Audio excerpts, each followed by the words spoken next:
এর আন্ডারে যেটাকে বলা হচ্ছে আমব্রেলা সেল। এই যে সেই বড় সেলটা। এই সেলের কাজ হচ্ছে এই সেলের কাজ হচ্ছে এই শুধুমাত্র এই হাই স্পিড ভেহিকলে করে যারা যাবে তাদেরকে সাপোর্ট দেওয়া। কিন্তু অন্য যারা যেমন ধরো তোমার পথচারী, পেডেস্ট্রিয়ান অথবা অন্য যারা স্লো মোশন এ যারা হেঁটে যাচ্ছে এবং ফোনে কথা বলতেছে, তাদের ক্ষেত্রে এই বিটিএস চ্যানেল দিবে না। ঠিক আছে? এই বড় বিটিএসটা চ্যানেল দিবে শুধুমাত্র এই যে এটাকে। ঠিক আছে? এখন মাঝে যে ছোট, ছোট যে মাইক্রো সেল গুলা থাকবে, তার মানে এরা কি কাজ করবে না? এরা অবশ্যই কাজ করবে। এরা কাদের জন্য কাজ করবে? যারা পেডেস্ট্রিয়ান, পথচারী, পায়ে হেঁটে যারা চলাফেরা করতেছে। কারণ তাদের তো দেখা যাচ্ছে এক জায়গা থেকে আরেক জায়গায় ক্রস করতে, একটা সেল থেকে আরেকটা সেলে ক্রস করতে অনেক সময় লাগতেছে। তার মানে অনেক সময় পরে যে একটা হ্যান্ড অফ হচ্ছে। তো সেটার জন্য সিস্টেমের উপর প্রেশার না, সিস্টেমের বার্ডেন ও হবে না। সেটার জন্য সিস্টেম ওই ছোট বিটিএস গুলা কাজ করবে। ঠিক আছে? ছোট বিটিএস গুলা কাজ করবে। কিন্তু ধরো এখানে যখন তোমার কোন বড় হাই স্পিড ভেহিকল আসবে তখন এই যে বেস স্টেশন এই এন্টিনা সে ডিটেক্ট করবে যে না আমার আন্ডারে একজন সাবস্ক্রাইবার আসছে এবং সে অন কলে আছে এবং সে হাই স্পিড ভেহিকলে করে ট্রাভেল করতেছে। কাজেই তাকে চ্যানেলটা এখন আমাকে দিতে হবে। তাহলে সুবিধা যেটা এই বিশাল রিজনটা সে যখন অতিক্রম করবে যাওয়ার পর এই রিজনে যাওয়ার পরে এখানে যে নেক্সট যে সেলটা এই সেলে এসে তার তখন হ্যান্ড অফ হবে। এর আগ পর্যন্ত দেখো তার কোনো হ্যান্ড অফ হবে না। বুঝা গেছে?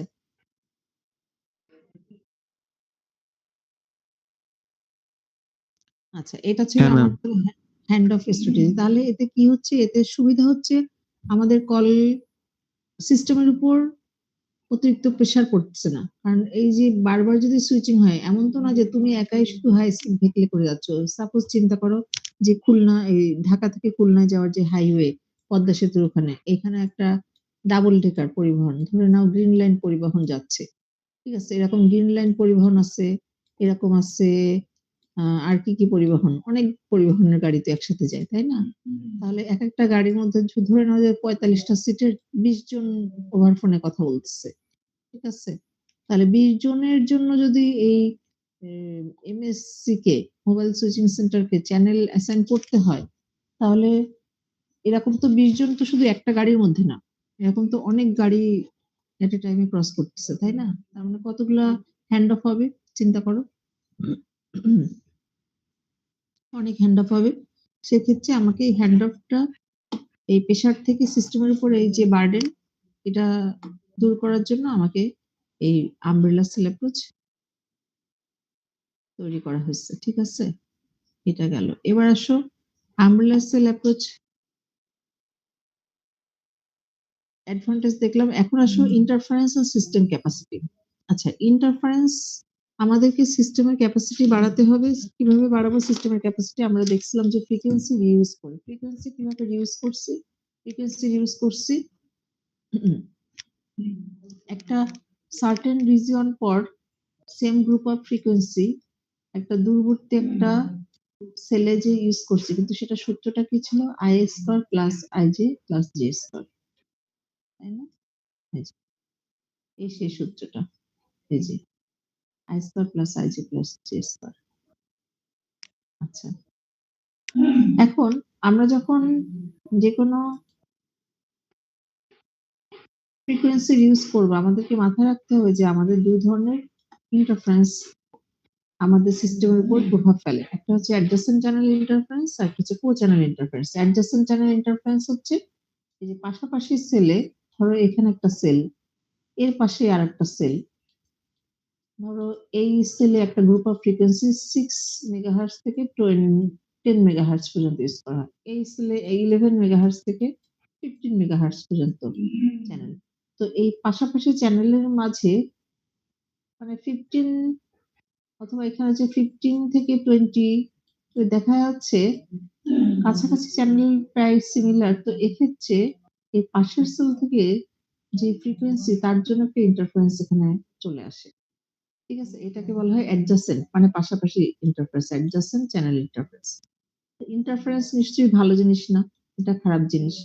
ঠিক আছে? আরেকটা আসলে কো চ্যানেল ইন্টারফারেন্স।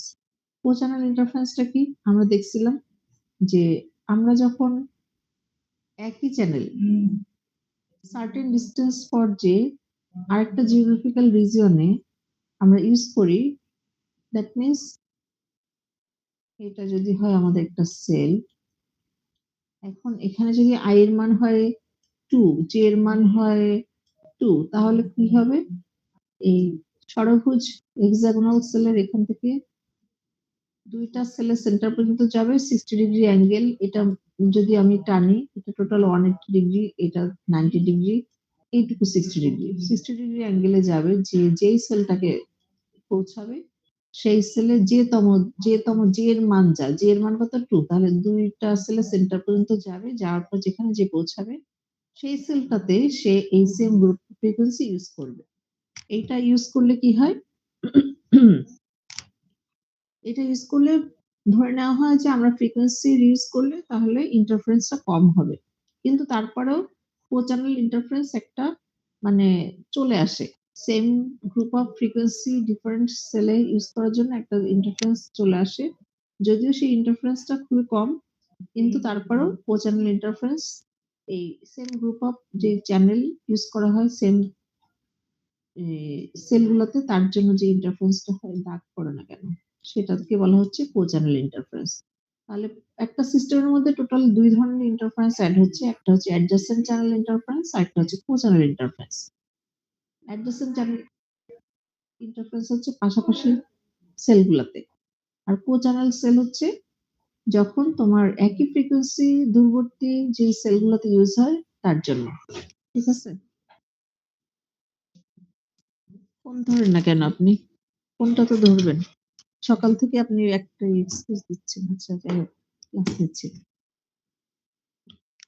তারপর এখন দেখো, এখন আমার কথা হচ্ছে, আমি বলছিলাম যে আমরা যে ফ্রিকোয়েন্সি ইউজ করার জন্য আমাদেরকে অবশ্যই একটা সূত্র মেনটেন করতে হবে, যেটা হচ্ছে এই I² plus IJ plus J² এই সূত্র। দ্যাট মিনস এই সূত্র অনুযায়ী আমাকে দেখতে হবে যে I আর J এর মান যেকোনো কিছু আমি নিতে পারবো না। এটা আমি বলছিলাম। I আর J এর মান যেকোনো কিছু আমি নিতে পারবো না। একটা সার্টেন ভ্যালু অবশ্যই আমাকে I আর J এর জন্য নিতে হবে। যেমন যদি ধরো এখানে I আর J এর মান 1 অথবা 2 যদি নিই, I এর মান 1, J এর মান 2 নেওয়া হয়, তাহলে ওই সূত্রতে আমি যদি মানটা বসাই, কত আসবে দেখো? I² plus IJ plus J² কত আসবে? 1। 1² মানে তো 1। IJ তাহলে 2 প্লাস কি হবে? 2² মানে 4। ৭, তাই না? ৭। এখন আমি যদি বলি যে n এর মান 6 করো, 6 কি কোনভাবে করা যাবে? এই তোমরা উত্তর দাও, নাকি আমাকে রেখে চলে গেছো সবাই? সেরকমই তো মনে হচ্ছে। কেউ কোনো কথা যাবে বলতেছে না না। ম্যাম। যাবে না। কারণ দেখো তুমি n এর মান, সরি, I আর J এর মান কি হতে হবে? I আর J এর মান হচ্ছে পজিটিভ ইন্টিজার হতে হবে। তাই না? ফ্র্যাকশনাল হতে পারবে না। তো পজিটিভ ইন্টিজার যেকোনো একটা সংখ্যা তুমি বসায় দেখো তো n এর মান কি 6 করা যায় কখনো? না। এরকম n এর মান সবগুলো সংখ্যা আমরা, যত সংখ্যা আছে সবগুলো সংখ্যাকে আমরা n এর মান ধরতে পারবো না। আমাদের কিছু সার্টেন কিছু সংখ্যাকে n এর মান ধরতে হবে। এই যে সেটার কিছু সাম ভ্যালু অফ n এখানে এই যে লেখা আছে দেখো। হুম, যে সাম ভ্যালুস অফ n, n এর মান এই জিনিসগুলো রাখা যাবে। তার জন্য ij এর মান এগুলো রাখা যেতে পারে। সেক্ষেত্রে আমাদেরকে co-channel reuse ratio, co-channel reuse ratio কত হবে? co-channel reuse ratio এই ফ্যাক্টরটা বের করতে গেলে সূত্র হচ্ছে D/R। Q is equal to D/R অথবা Q is equal to √1000। ঠিক আছে? D টা কি? D টা হচ্ছে যেই সেল থেকে তুমি ফোনে কথা বলতেছো, এই সেলের সেন্টার থেকে শুরু করে পাশে যে co-channel সেল তার ডিসটেন্স, তার সেন্টারের ডিসটেন্স। এইভাবে প্রতিটা সেন্টারের ডিসটেন্স। ঠিক আছে? প্রতিটা সেলের সেন্টারের ডিসটেন্স। ঠিক আছে? আর আর টা কি? আর টা হচ্ছে এই হেক্সাগোনাল সেলের রেডিয়াস। হেক্সাগোনাল সেলের রেডিয়াস। বোঝা যাচ্ছে? তাহলে আমরা এখান থেকে বিভিন্ন আর এর জন্য আর বিভিন্ন ডিসটেন্স এর জন্য, ডিসটেন্সটা কি? কোচ্যানেল সেলের ডিস্টেন্স, কোচ্যানেল সেল আবারও বলি কোচ্যানেল সেলের ডিস্টেন্স, কোচ্যানেল সেলের ডিস্টেন্স এখান থেকে ডিটাকে জেনারেলাইজ ফর্মে সবগুলো সেলের জন্য সমান দেখানো হয়েছে। দেখানো হয়েছে যে মোবাইলটা অবশ্যই এই সেলের সেন্টারে আছে।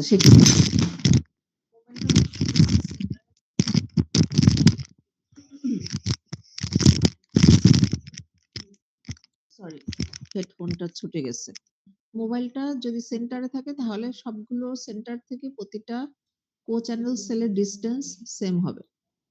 ডিস্টেন্সটা ডি সেম হবে সেক্ষেত্রে। আচ্ছা, পরবর্তীতে আমরা দেখব ডিস্টেন্সটা সেম নাও হতে পারে যদি আমার এই পজিশনের উপর ডিপেন্ড করে। এটা যদি বাউন্ডারিতে থাকে, সেলের বাউন্ডারিতে থাকে, তাহলে কোনো সেলের সাথে তার ডিস্টেন্স বাড়বে, কোনো সেলের সাথে তার ডিস্টেন্স কমবে। ঠিক আছে? আচ্ছা, তো এখানে আমাদের ফ্রিকোয়েন্সি রিউজ রেশিওটা বের করতে গেলে আইদার যদি তোমার ডি অথবা আর দেওয়া থাকে তাহলে এখান থেকে বের করা যাবে, অথবা √3 এই সূত্র দিয়ে বের করা যাবে। ঠিক আছে? ওকে।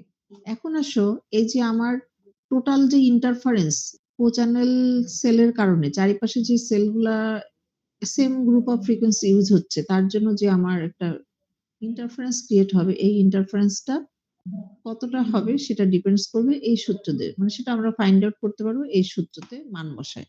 সূত্রটা একটু আমরা দেখি।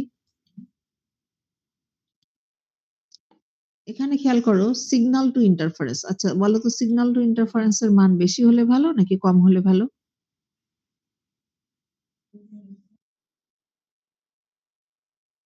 না, সিগন্যাল টু ইন্টারফারেন্স এর মান বেশি হলে ভালো। কেন বলো তো? কম হলে ভালো না। প্রথমে বলো, ইন্টারফারেন্স জিনিসটা কি ভালো নাকি খারাপ? খারাপ। আচ্ছা, আমার এবার তাহলে তোমার প্রশ্নের সাথে আমি উত্তর দিই। যে ইন্টারফারেন্স হচ্ছে খারাপ। ঠিক আছে? এখন ধরো সিগন্যালের মান আছে কত? ১০০। ধরে নাও সিগন্যালের মান আছে ১০০, ইন্টারফারেন্স এর মান হচ্ছে ২।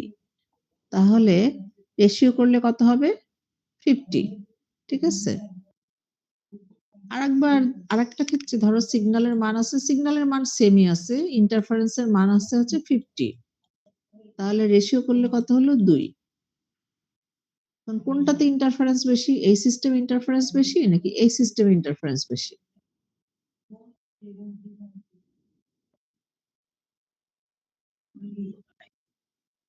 কিভাবে প্রথমটা ইন্টারফারেন্স বেশি? ইন্টারফারেন্স নিচে দ্বিতীয়টাই ম্যাম ইন্টারফারেন্স। এত যদি মানে এই সামান্য যে দেখানোর পরও যদি বলো যে প্রথমটা ইন্টারফারেন্স বেশি, আমি লিখলাম সিগন্যাল টু ইন্টারফারেন্স ২ লিখলাম। ২ আর ৫০ এর মধ্যে দেখে তোমাকে ২ কে বড় লাগলো? আর তুমি তাহলে তো অন্য কিছু শুনলে তো হবে না। মান তো, এটা তো রেশিও বলছি। আমি তো বললাম সিগন্যাল এত রেশিও ইন্টারফারেন্স এত। এখানে হচ্ছে ২, এখানে ৫০। তার মানে কত? কোনটা ভালো? এই কোন সিস্টেম ভালো এর মধ্যে? যেখানে ইন্টারফারেন্স কম সেটা ভালো নাকি যেখানে ইন্টারফারেন্স বেশি সেটা ভালো? বেশিটা ভালো ম্যাম। কি অদ্ভুত কথা! ইন্টারফারেন্স বেশি হলে কোনদিন ভালো হয়? ম্যাম আউটপুটটা আউটপুটটা আমি বলিনি, বলছি ইন্টারফারেন্স। আমি রেশিও বলিনি। আমি বলছি ইন্টারফারেন্স কম হলে ভালো না ইন্টারফারেন্স বেশি হলে ভালো? প্রশ্নটা শুনে তারপর উত্তরটা করো। জি ম্যাম অবশ্যই কম ম্যাম তাহলে ইন্টারফারেন্স। অবশ্যই কম হলে ভালো। এখন কোন সিস্টেমে ইন্টারফারেন্স বেশি আর কোন সিস্টেমে ইন্টারফারেন্স কম? প্রথমটাতে নাকি দ্বিতীয়টাতে? প্রথমটাই কম ম্যাম প্রথমটাই ইন্টারফারেন্স। কম। তার মানে সিগন্যাল টু ইন্টারফারেন্স রেশিও বেশি হলে ভালো নাকি সিগন্যাল টু ইন্টারফারেন্স রেশিও কম হলে ভালো? আচ্ছা বেশি হলে ভালো ম্যাম। বেশি হলে ভালো। তো ও যে মিরাজ যে উত্তর দিচ্ছে আমাকে সিগন্যাল টু ইন্টারফারেন্স রেশিও কম হলে ভালো। প্রশ্নটা কি ঠিক আছে? ঠিক আছে? তাহলে আমাকে কি করতে হবে? তার জন্য সিগন্যাল টু ইন্টারফারেন্স রেশিও অবশ্যই ক্যালকুলেশন করতে হবে। আচ্ছা। এখন সিগন্যাল টু ইন্টারফারেন্স তো আসবে কোথা থেকে? ওই যে বললাম ২ ধরনের ইন্টারফারেন্স আছে। একটা হচ্ছে কো-চ্যানেল ইন্টারফারেন্স, আরেকটা হচ্ছে অ্যাডজাসেন্ট চ্যানেল ইন্টারফারেন্স। ঠিক আছে? তো আসো আমরা কো-চ্যানেল ইন্টারফারেন্সটা বের করি। কো-চ্যানেল ইন্টারফারেন্স এর জন্য আমাদের টোটাল ইন্টারফারেন্সটা বের করতে হবে। কো-চ্যানেল ইন্টারফারেন্স বের করতে গেলে আমি দেখছিলাম যে আমাকে পার্শ্ববর্তী যে সেলগুলাতে ফ্রিকোয়েন্সি ইউজ হচ্ছে, এই যে ধরো এখান থেকে, এখান থেকে, এখান থেকে এখান থেকে, এখান থেকে, এখান থেকে। ঠিক আছে? তাহলে এই যে সেলগুলোতে আমরা পৌঁছালাম, এই সেলগুলোতে যে same group of frequency use হওয়ার কারণে এখান থেকে যে ইন্টারফারেন্সটা হচ্ছে, সেই ইন্টারফারেন্সটা তো এড হবে। এখন ১ম যে ৬ টা সেলে যে আমরা পৌঁছালাম, এই ৬ টা সেলের যে ইন্টারফারেন্স, এটাকে বলা হয় first tyre interference. First tyre, TIER, first tyre, TIER, first tyre interference. শুধু কি এই সেলগুলোতেই সেম ফ্রিকোয়েন্সি ইউজ হবে? এরপরেও তো আবার এখান থেকে আবার যাবে। এরপরে তো এখান থেকে আবার যাবে, তাই না? যাবে না? এখান থেকে আবার ওই i is equal to যে মান, j is equal to যে মান, সেই অনুযায়ী এখানে যাবে। তাহলে এখানে আরেকটা আসবে সেকেন্ড টায়ার। তাহলে সেকেন্ড টায়ারের ইন্টারফারেন্স যতটুকু আসবে এই সেলের জন্য, ফার্স্ট টায়ার ইন্টারফারেন্স তার থেকে বেশি আসবে না?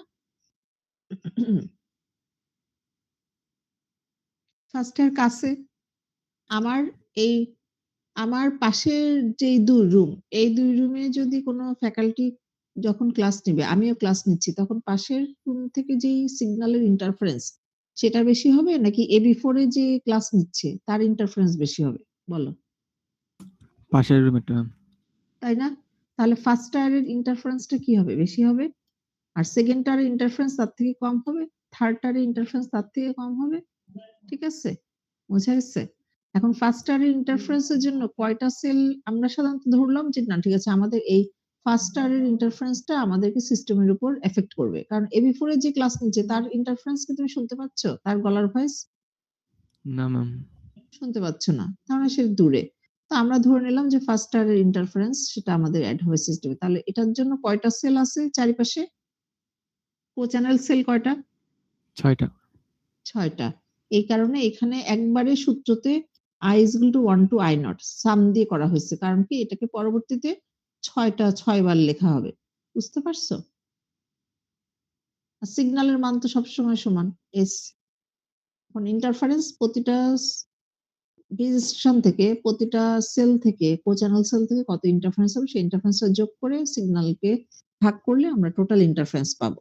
আচ্ছা, টোটাল ইন্টারফারেন্স পাওয়ার পরে একটা সিগন্যাল যখন আমরা ট্রান্সমিট করব, অনেক দূরবর্তী সিগন্যালের ডিসট্যান্স সাথে কি হয়? সিগন্যালের স্ট্রেংথ কি হয়? কমে যায়। তাহলে কমে যায়। ওটা কি হারে কমবে? সেটা হচ্ছে এই সেই ইকুয়েশন। বলা হয়েছে received power is equal to transmitted power d by d naught. এখানে হচ্ছে d হচ্ছে তোমার ডিসট্যান্স আর এই মাইনাস n মানে এটা হচ্ছে তোমার e to the power minus n এর ফর্মুলা। মানে এই হারে তোমার সিগন্যালটা কি হবে? যখন সিগন্যাল যখন রিসিভ হবে এই হারে তোমার সিগন্যালের স্ট্রেংথ কমবে e to the power minus 6। ঠিক আছে? এই যে যদি প্লট করো এই যে e to the power minus 6। ঠিক আছে? আচ্ছা, এখানে এটাকে আবার আমাদেরকে কি করতে হবে? যেহেতু আমরা এগুলোকে ডেসিবেলে প্রকাশ করব, এইজন্য ডেসিবেল করতে গেলে আমাদেরকে 10 লগ দিতে হবে। 10 লগ নিয়ে ডেসিবেলে প্রকাশ করতে হবে। আচ্ছা, এখানে total signal two interference ratio দেখানো হয়েছে।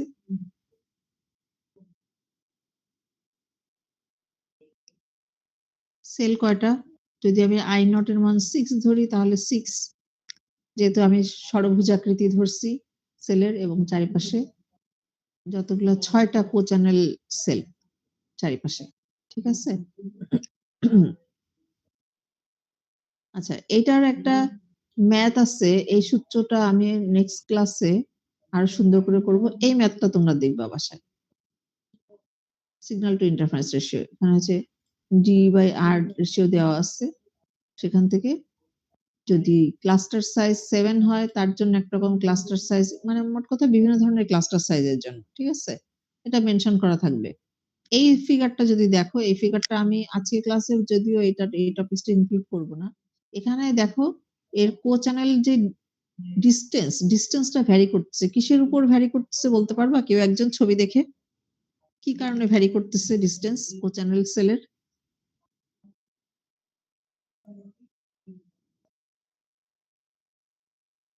কেউ একজন বলো দেখি। আগে তো সবগুলো ডিসট্যান্স d ছিল। এখন সবগুলো ডিসট্যান্স কি হলো? বলো তো? কেন ভ্যারি করতেছে? কখনো দেখো d, কখনো d প্লাস r, কখনো d মাইনাস r। কেন বলো তো? বলতে পারবা? একটু চিন্তা করলেই বলা যায়। এটা যদি সেন্টার থেকে সাপোজ তুমি সেন্টারে এখানে দাঁড়ায় ফোনে কথা বলতেছিলে। শুরু করছো এখান থেকে কথা বলা। তুমি কথা বলতে, বলতে আস্তে, এই সেলের কিনারে চলে আসছো।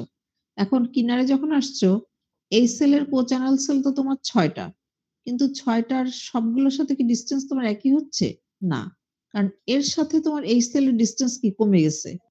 এখানে তোমার ডিসট্যান্স বেড়ে গেছে। তাহলে ইন্টারফারেন্স কোন সেল থেকে বেশি আসবে? যে সেলের সাথে তোমার ডিসট্যান্স কম, তাই না? কাছাকাছি হয়ে গেছে না?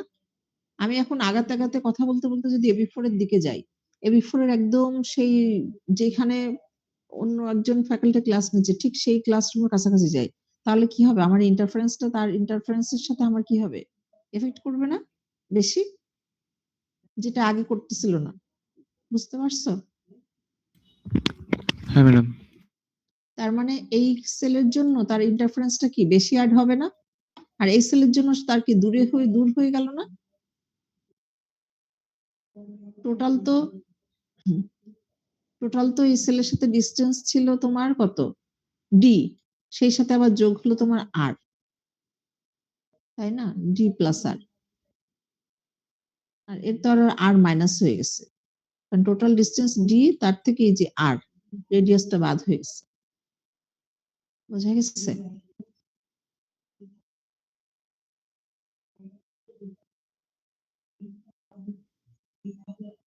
এই তোমরা কি আসছো ক্লাসে? কথাও বলো না। বোঝা গেছে বললে তার উত্তর কেউই দেয় না। বুঝছি ম্যাম।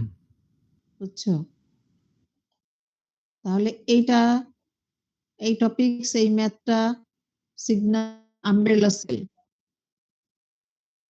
এইটুকু দিয়ে ফেলবা বাসায়। আর অ্যাডজাসেন্ট চ্যানেল কি, অ্যাডজাসেন্ট চ্যানেল ইন্টারফারেন্স কি, আর কো চ্যানেল ইন্টারফারেন্স কি, এটাও কিন্তু দেখতে হবে। এই যে প্রথম টপিকসটা এখানে ছিল, এই যে co channel interference, adjacent channel interference. Co channel interference হচ্ছে একই চ্যানেল একটা সার্টেন ডিস্টেন্স পর অন্য সেলগুলোতে ইউজ করার জন্য যে ইন্টারফারেন্স হয় সেটা হচ্ছে co channel interference. Adjacent channel interference হচ্ছে পাশাপাশি গ্রুপ অফ চ্যানেল পাশের সেলে ইউজ করার জন্য তার থেকে যে ইন্টারফারেন্সটা হয় সেটা হচ্ছে অ্যাডজাসেন্ট চ্যানেল ইন্টারফারেন্স। ঠিক আছে?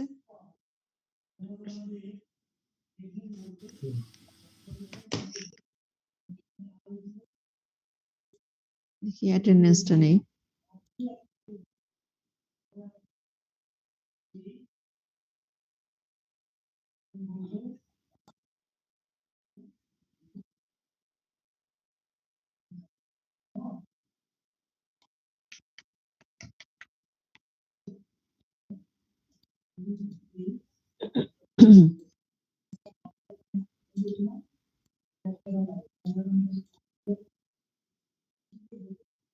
তোমাদের হচ্ছে সেকশন এ।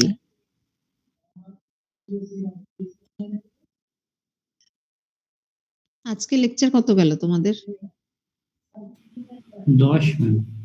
10 লিখে রেখো খাতায়। তাহলে নেক্সট দিন হবে 11। লেকচার লিখো, লেকচার 10, আজকে তারিখটা লিখো। আচ্ছা, সম্রাট, প্রেজেন্ট ম্যাম।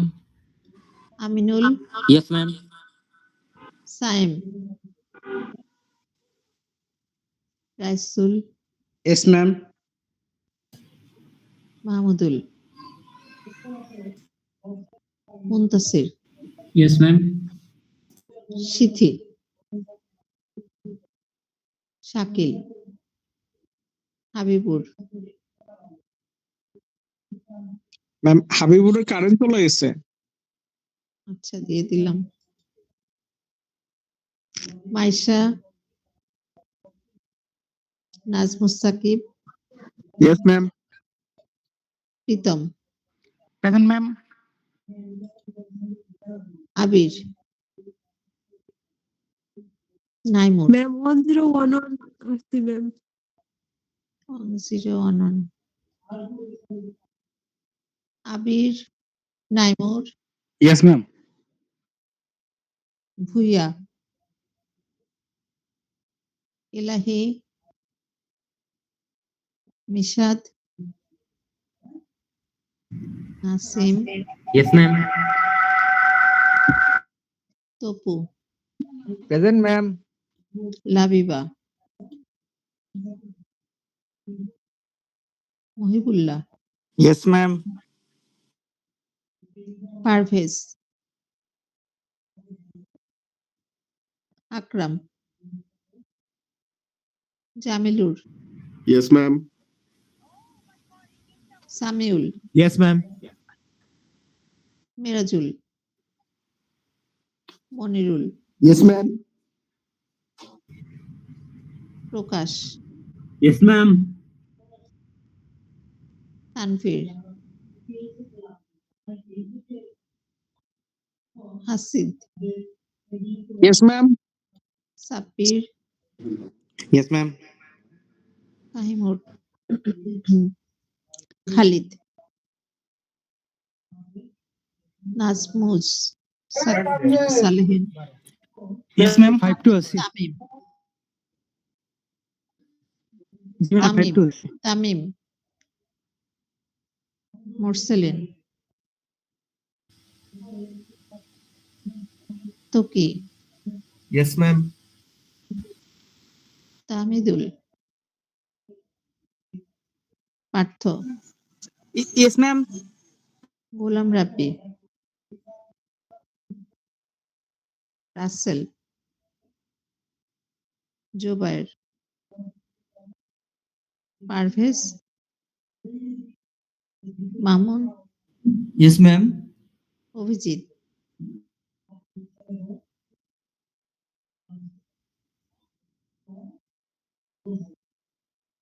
ঠিক আছে, তাহলে এইগুলা একটু ভালো করে স্টাডি করো। আজকে তো আমি বোর্ডে ছবি এঁকে দেখাতে পারলাম না। নেক্সট আমরা অন্য টপিকসে যাব। এরপর দিন এটা আরেকটা ইকুয়েশন আছে, এটা সলভ করব নেক্সট দিন। ঠিক আছে, ইন্টারফারেন্সের এখানে কিছু ম্যাথ আছে, সেই ম্যাথ গুলো দেখবো। ঠিক আছে, ম্যাথ গুলো এই বইতে নাই, এটা আমার আলাদা শীট আছে একটা, সেখান থেকে আমি ম্যাথ গুলো দেখাবো। ঠিক আছে, প্রবাবিলিটির কিছু ম্যাথ আছে, ম্যাথ গুলো আলাদা আমার একটা শীটে করা আছে, সেখান থেকে আমি দেখবো। এই বই থেকে না, সেগুলো অন্য একটা বই থেকে। এরপর আমরা সেল ক্যাপাসিটি দেখাবো, সেল ক্যাপাসিটি, সেল সেক্টরিং, কিভাবে সেল ক্যাপাসিটি ইনক্রিজ করতে হয়, অথবা কিভাবে কোন একটা এলাকায় যদি জনবসতি হঠাৎ বেড়ে যায়, তাহলে সেখানে কিভাবে সাবস্ক্রাইবার বেড়ে গেলে কিভাবে সেখানে ক্যাপাসিটি ইয়ে করতে হয়, কিভাবে তিনটা উপায় আছে, cell sectoring, cell splitting, microzone cell, এগুলো আমরা দেখব নেক্সট ক্লাসে।